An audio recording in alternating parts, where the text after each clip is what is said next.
ഉച്ചയൂണും കഴിഞ്ഞ് നേരെ പോയത് ബീച്ചിലേക്കാണേ. ഈ ബീച്ച് ആരെയും ഞാൻ പരിചയപ്പെടുത്തേണ്ട കാര്യമല്ലോ, പ്രത്യേകിച്ച് നമ്മുടെ ആലപ്പുഴക്കാരെ. അതെ, ഇത് നമ്മുടെ ആലപ്പുഴ ബീച്ചാണേ. ബീച്ച് ഫെസ്റ്റൊക്കെ തുടങ്ങിയേക്കുവാണല്ലോ, അപ്പം നമ്മളായിട്ട് കുറയ്ക്കേണ്ടെന്ന് കരുതി. അതുകൊണ്ട് തന്നെ നേരെ നമ്മുടെ മെയിൻ സ്പോട്ടിലേക്കാണ് പോയത്.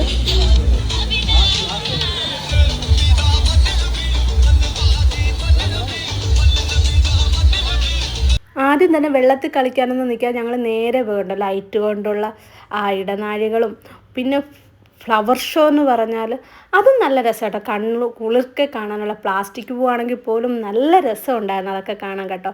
പലതരത്തിലുള്ള ആർട്ട് വർക്കുകളും പൂ കൊണ്ടുള്ള മയിലും ആനയും പിന്നെ ഡാൻസ് കളിക്ക് ഒരു സുന്ദരിയെപ്പോലെ ഒരുങ്ങിയിരിക്കുന്ന ഒരു ചേച്ചീനെ ഒരു പെൺകുട്ടീനെയൊക്കെ അവർ പുഷ്പം കൊണ്ട് ഉണ്ടാക്കി വെച്ചിട്ടുണ്ട് കേട്ടോ. കണ്ടോ, ഞങ്ങൾ ഒട്ടും കുറച്ചൊന്നുമില്ല, ഞങ്ങൾ ഫോട്ടോയ്ക്കൊക്കെ പോസ് ചെയ്ത് കണ്ട കുടുവിൻ്റെ ആ നിപ്പ് കണ്ടോ, തൂണും തലയിൽ വെച്ചോട്ടോ. ഞങ്ങളാരാ മുതൽ, പക്ഷെ ഞങ്ങളങ്ങനൊന്നും ആരുടെയും വാക്ക് കേട്ടൊന്നും നിൽക്കുന്ന കൂട്ടത്തിലല്ല കണ്ടോ. അതൊക്കെ പോട്ടെ, അവിടെ അങ്ങനെയൊക്കെ നടക്കും. പിന്നെ നമ്മൾ നേരെ പോയത് നമ്മുടെ ഷോപ്പിംഗ് സൈഡിലോട്ടാണ്.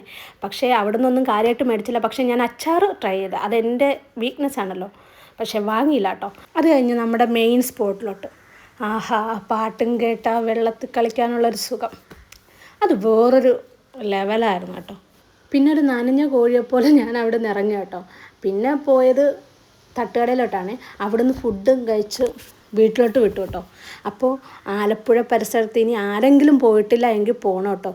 200 രൂപയ്ക്ക് കാണാനും കേൾക്കാനും കളിക്കാനും ഒക്കെ ഉള്ളൊരു നല്ലൊരു അറ്റ്മോസ്ഫിയർ അവിടെ ഉണ്ട് കേട്ടോ. അപ്പോൾ ഫുൾ വീഡിയോ ചാനലിടാവേ. എന്നാൽ പിന്നെ ഞാൻ പോയി റെസ്റ്റ് എടുക്കട്ടെ. അപ്പോൾ ഓക്കെ, ബൈ.